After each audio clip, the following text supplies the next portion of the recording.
There was a time when the plant's smokestacks stitched their plumes into the sky like gray thread through old cloth. That was before. Now, only crows haunted the rafters, and the wind that snaked through broken windows smelled of rust and ash. I came for the same reason most people do things they shouldn't. Curiosity. Or maybe it was guilt. Or the need to know if the stories were true.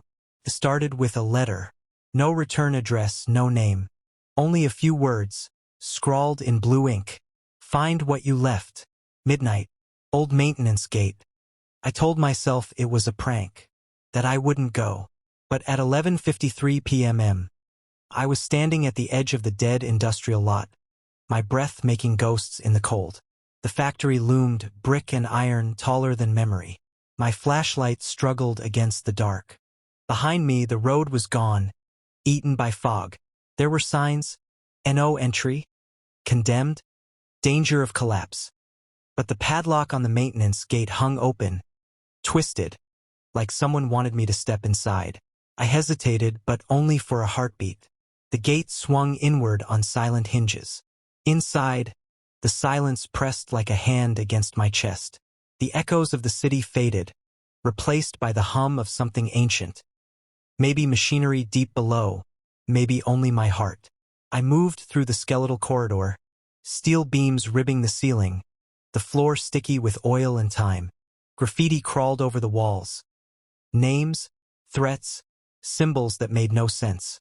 Once, I thought I saw movement at the edge of the light, a shadow that wasn't mine, flickering between two pillars. But when I turned, there was only peeling paint. The air grew colder as I moved deeper.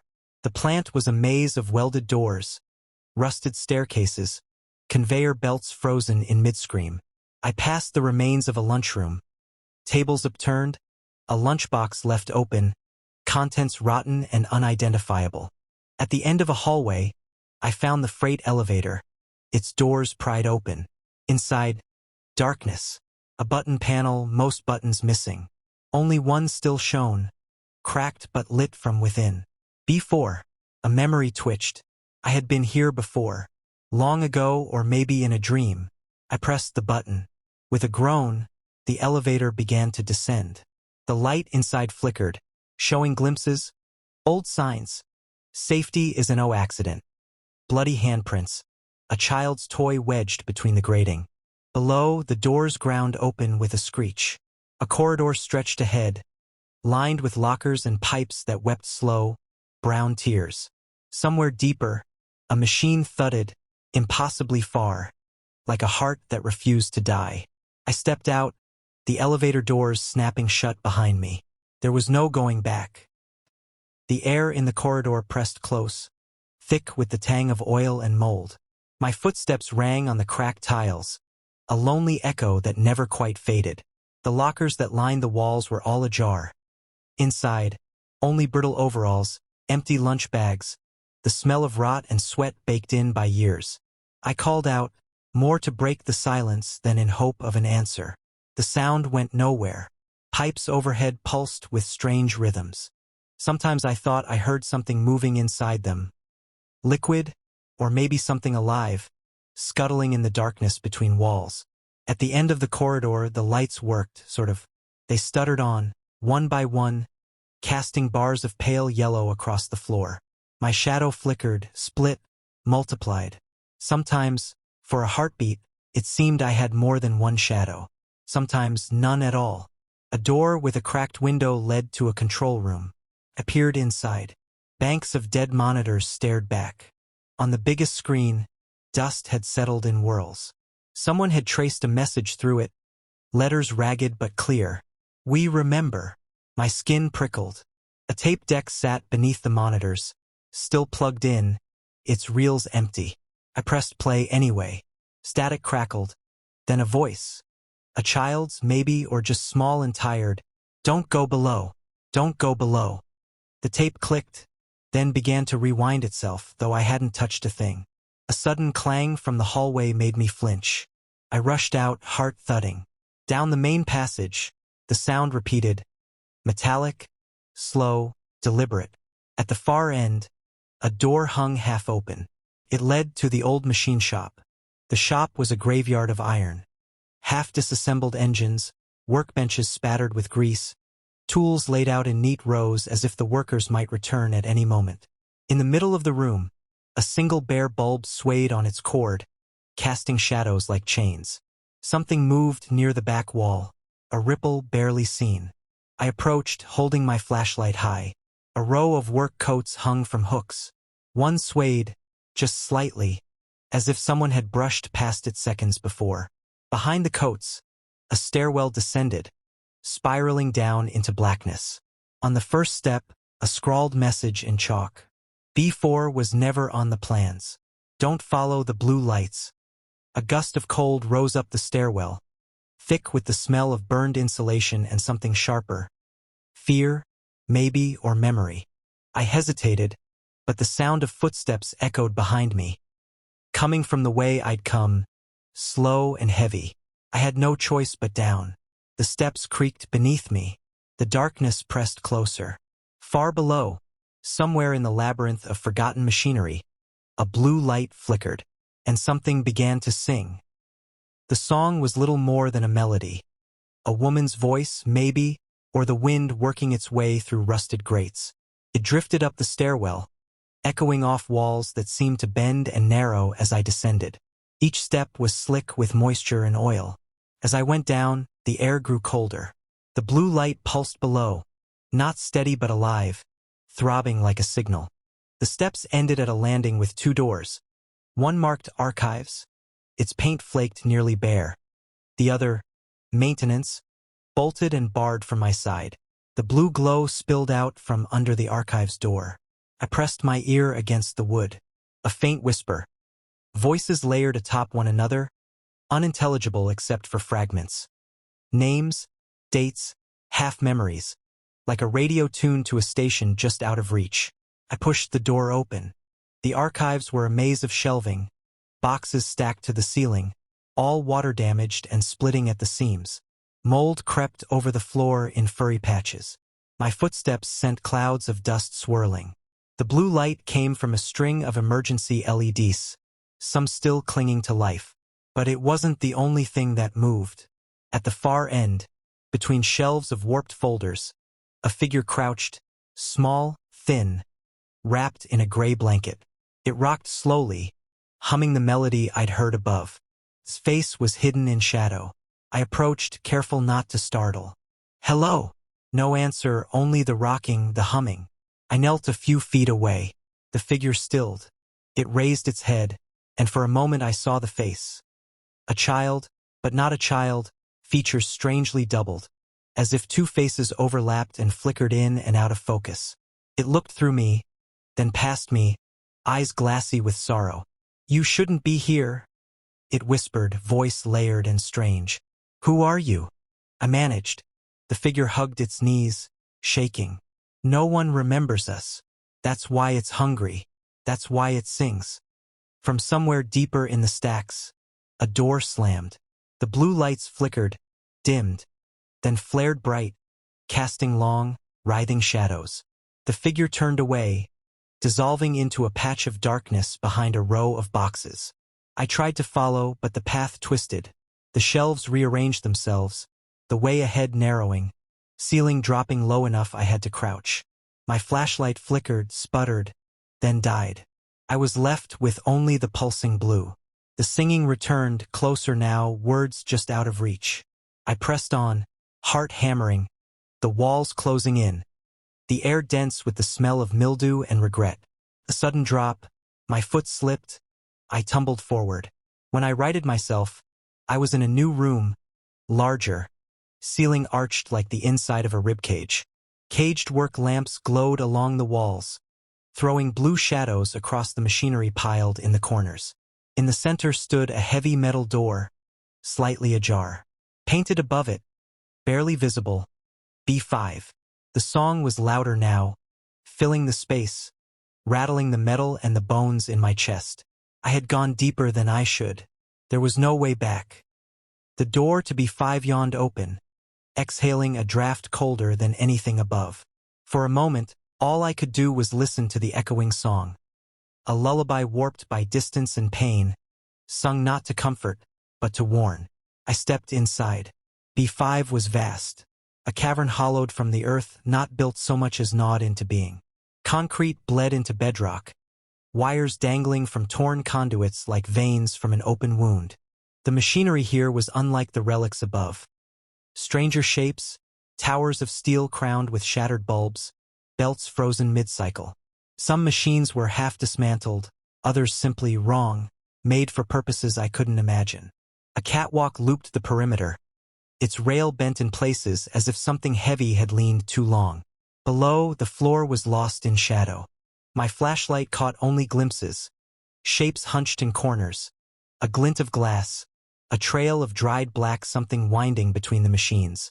The song had stopped. Now, there was only the low whir of gears deep below, a sound that vibrated in my bones. I edged along the catwalk, boots loud in the hush. Halfway around, I found a workstation, a battered desk with faded schematics, a logbook warped by water, a mug filled with dust. On the open page, someone had scrawled over and over, "It must eat. It must eat. If it sleeps, we all disappear." My throat tightened. I turned the page. More scribbles, jagged drawings of the plant, a spiral descending endlessly downward. At the center of the spiral, a single word, scratched so hard it tore the paper. "Remember." A clang echoed from below. I jerked up, the shadows had shifted. I saw movement, slow, dragging, far below the catwalk. A shape crawled between the machines, all angles and limbs, hunched beneath the humming pipes. It paused, as if sensing me, then continued into the dark. Something else shifted behind me. I spun around, heart thudding. The blue light from the archives flickered at the threshold, then died. I was alone, the only light my guttering flashlight. Desperate, I checked my phone, no signal, of course. But the screen glowed briefly, showing a single message from a number I didn't know. "Don't let it sleep." My breath fogged the air. Suddenly, an alarm began to pulse somewhere above, a wavering red light blinking at the far end of the catwalk. The machines below rumbled, a deep, monstrous sound like a giant's breath. From the dark, the singing started again. But this time it was behind me. I ran. The catwalk seemed to stretch forever. My foot caught, I nearly fell. A hand caught my shoulder, ice cold and impossibly strong. I twisted free, stumbling down a ladder that led into the belly of the room. In the dark, something moved, a machine or a person or both. It whispered in a voice like grinding metal, "Are you here to feed it too?" The hand slipped away and I tumbled onto the lowest floor, the concrete pulsing beneath me, warm and alive. The red warning light painted everything in strokes of blood. Shapes moved in the periphery, too quick to see, too slow to ignore. I lay there for a moment, listening. The song was gone, replaced by the slow, heavy grinding of the machines. The plant's heart laboring beneath a mountain of stone and silence. Somewhere in the dark, something exhaled. I scrambled up, my back pressed to the nearest machine. Its casing was warm, vibrating in time with the floor, as if both drew breath from the same hidden lung. Steam hissed from a broken valve, curling into words I almost understood. A figure lurched out of the shadows. It wore a boiler suit, face hidden behind a gas mask slick with oil. Its eyes, visible through fogged glass, were wild and yellow. "You shouldn't be here," it rasped. The voice was old, sexless, tired. I stepped back. "What is this place? What are you?" The mask's mouthpiece clicked as the figure drew in a shaking breath. "Caretaker. Once. Now only witness. Is always hungry down here. Always." The machine at my side shuddered. The caretaker touched it, almost tender. "If it stops," they whispered, "so does everything else. You, me, even the memory of this place. That's the bargain." The pipes above us groaned. In their song I heard snatches of words, echoes of arguments, laughter, crying. Ghosts or memories the plant itself couldn't let go. I pressed on. The floor sloped deeper, toward a hatch rimmed in black. The caretaker didn't follow, but their voice floated after me. "Don't listen to the song. If you hear your own name, run. The hatch groaned open at my touch. The space beyond was lower, tighter, walls close, pipes sweating, the air thick with rot and static. Graffiti scratched into the metal. Eat or be eaten. No escape. A faint blue glow shimmered at the end of the tunnel. I crawled forward, knees scraping rust. At the tunnel's end, the walls opened into a cavern. Here, the machinery became something else. Tangled, root-like, pulsing with sickly light. The metal was pitted, gnawed, alive with veins that oozed oil and memories. Something sat at the center, a shape of wires and limbs and bone, rocking gently, humming the old melody. It wore my face. The doppelganger looked up, eyes black as tar. "We have to keep feeding it," it said in my own voice, "or we become the meal." The machines roared and the lights went out. For a moment, there was only darkness. No sound but the scrape of my own breath, the rush of blood in my ears. When my eyes adjusted, I caught a faint blue shimmer ahead, flickering like a pulse beneath the floor. I moved forward. The walls began to twist, the corridor narrowing into a spiral, as if the building itself was swallowing me whole. Each step felt the same. The same oil stains, the same burnt B4 stenciled on a pipe, the same smudged handprints in the dust. It was a loop, a digestive tract, grinding me down to memory and fear. Still, something changed. A chalk drawing on the wall. A circle, a stick figure inside it, surrounded by jagged teeth. I stared, a cold certainty growing. I had drawn this, or someone who thought like me had, long ago. A whisper slithered up from the deep, half machinery, half voice. "You always return. You always leave us hungry." I hurried down the spiral. The air grew thicker, damper. Suddenly, the passage opened into a vast round chamber. In the center was a monstrous machine, part generator, part clock, part organ. Its gears turned slow as years, pistons shivering with every cycle. The blue light bled from somewhere inside its core. All around the room, the walls were layered with objects. Old shoes, lunch pails, faded photos, name tags. Some I recognized. Some I wished I didn't. I stepped closer. The machine thudded, a pulse that rattled the teeth in my skull. A voice echoed from the far side, metallic and distant. "Did you bring an offering?" A figure stepped into the light, oil-stained overalls, face hidden by a welder's mask. Their hands were empty, but they reached out, palm up. I hesitated. The machine's song deepened, slow and hungry. "If you don't feed it," the figure intoned, "it will feed on you, and then it will forget us all." My fingers closed around something in my pocket. An old key, heavy and cold. I didn't remember bringing it. "Is this what it wants?" I asked. The figure only nodded, stepping back, their silhouette dissolving into steam. I walked to the machine's open maw, a hatch wide as a grave. I dropped the key inside. The gears shrieked. Blue light burst outward, dazzling and cold. The world spun. For a second, I saw every room in the factory at once. Every lost worker, every shadow hiding in the corners, every memory swallowed and never digested. The spiral spun tighter. I fell, or maybe I was pulled down into the engine's core, and through, into whatever waited beneath the factory's hungry heart. I landed hard, concrete dust rising in my face. The air down here was thick, humming, alive with the memory of thousands of footsteps. No pipes, no machinery, only bare stone walls and, pulsing at their center, a sickly blue heart. It throbbed with a rhythm out of sync with my own, making my vision stutter. I stood, unsteady, and swept my light around.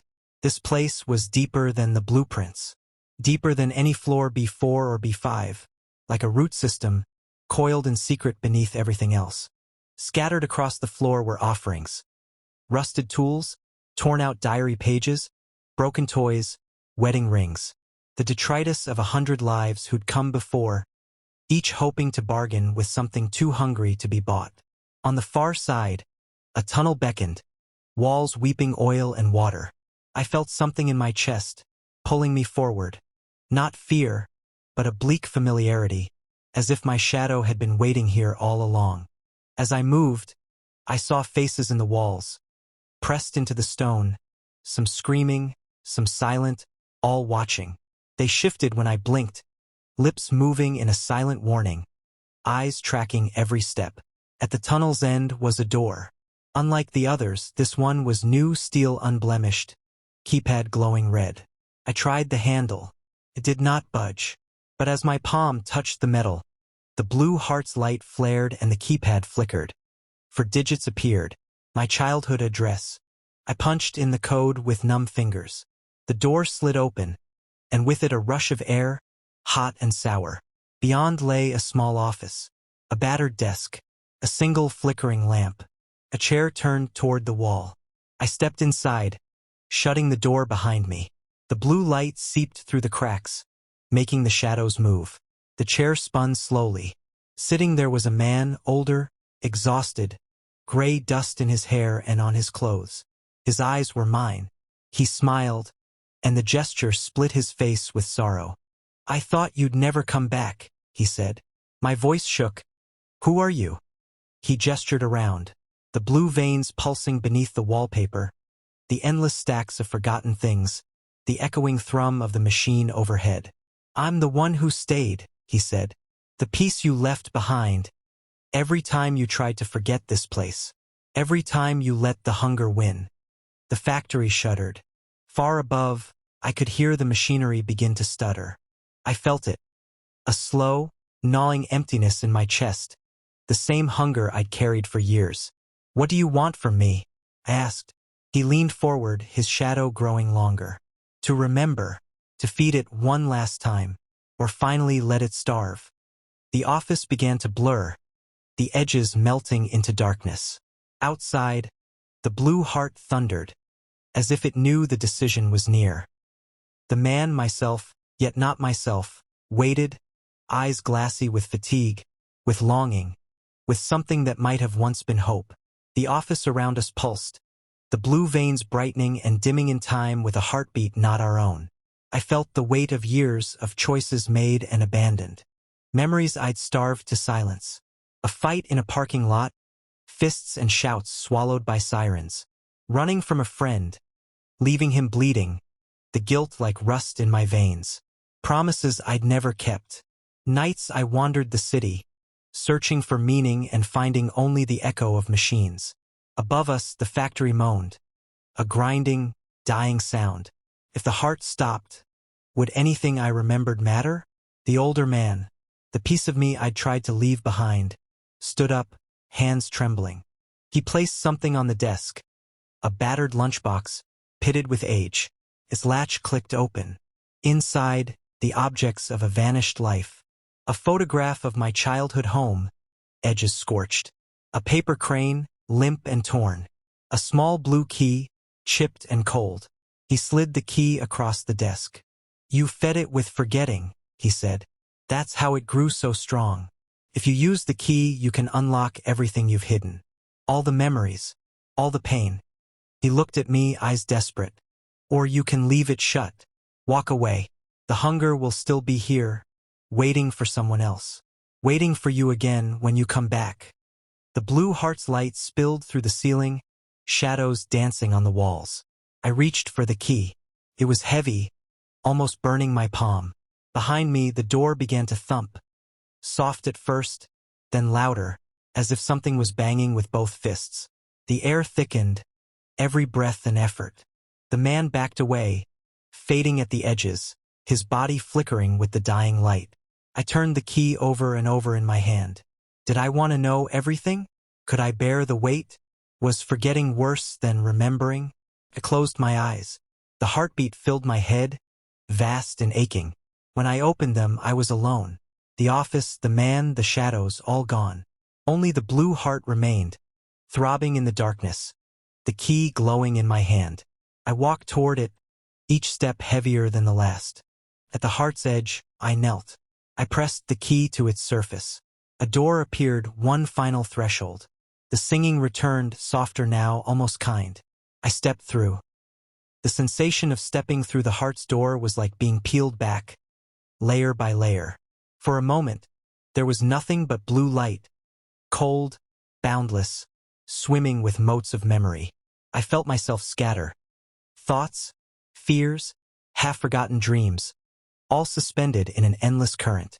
And then, with a sharp inhalation, I was somewhere else. I stood in the plant's main assembly hall, but new, restored, alive. Machinery gleamed. Sunlight poured through intact windows, dust motes drifting like gold. Voices echoed, dozens of them, laughter and shouts, the rumble of a lunch bell. Men and women moved through the space, faces warm with purpose. No one saw me. I tried to call out, but my voice was lost. I walked unseen among the workers. Some faces I recognized from old photos. Others seemed like shadows from a family album I'd never owned. On the back wall, a child drew in chalk. Circles, stick figures, sharp-toothed mouths. The same drawing from the spiral. The child looked up, eyes dark and ancient, and for a moment he wore my face. A whistle blew. The room emptied, leaving only the echo of footsteps and a single lunchbox, open and full. I reached for it, but the scene flickered. Now I was in the parking lot outside, under a gray sky. Rain fell in slow sheets, soaking the cracked pavement. A younger version of myself stood by the gates, clutching a paper crane. He saw me and hesitated. "You're not supposed to be here," he whispered. "I know," I replied, voice smaller than I remembered. The sky split with thunder. Behind us, the plant's windows flashed blue, as if the storm were inside, not out. "Why did you come back?" the younger me asked. I searched for the words. "I left something here. Or maybe I became something here." He nodded, eyes already hollowing. "If you stay too long, you forget how to leave. If you run, you forget who you were." The pavement buckled, softening to mud, then to black water. We both fell through. I plunged through memory after memory. A hospital corridor, the scent of antiseptic, a voice whispering, "He'll never wake up," a stairwell full of smoke, someone screaming from below. A birthday party, candles snuffed out, everyone gone but me and a humming fuse box. Each scene bled into the next, a spiral of regret and longing. At last, I tumbled out into the plant's lowest level, the forbidden floor, the place everyone joked about but no one admitted existed. There, the machinery was quiet. Shadows clung to the ceiling like bats. In the center of the room, a woman stood, her back to me, hands clasped. She hummed the song from before, voice trembling with sorrow and comfort. I called out. She turned. Her face was my mother's, but also not. Eyes too old, mouth set in a line that dared me to look away. She placed a hand on my shoulder, her palm heavy with memory. "It's all here waiting," she said. "All the hunger, all the forgetting. But none of it is the plant's fault." I shook my head, tears rising. I wanted to forget. I wanted to be empty. She smiled, and the blue light flickered. Emptiness is a kind of fullness, too. If you carry nothing, even your shadow disappears. But you always leave something behind. The room shrank, walls tightening. The blue veins in the concrete pulsed, as if listening. "Will you stay?" she asked.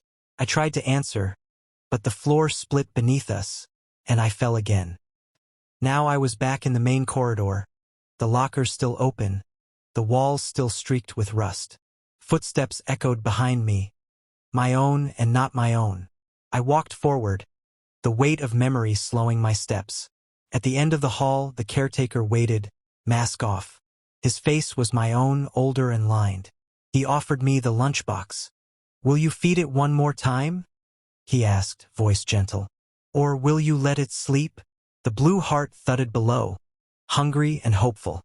I opened the lunchbox. Inside, the paper crane, a key, a photograph of my family, a piece of coal still warm. I looked at the caretaker. "If I let it sleep, what happens to me?" He shrugged. "Maybe you vanish. Maybe you become yourself again. Maybe you're finally free." The machinery above us creaked, tired and yearning. I closed my eyes. I dropped the key and the photo into the heart of the floor. The light surged, blinding, then faded to gray. I stood in the ruins of the plant at dawn, the world silent but for the wind and the crows. The hunger was gone, but so was the pain. I walked into the morning knowing I would always carry the echoes, but also, for the first time I was ready to live.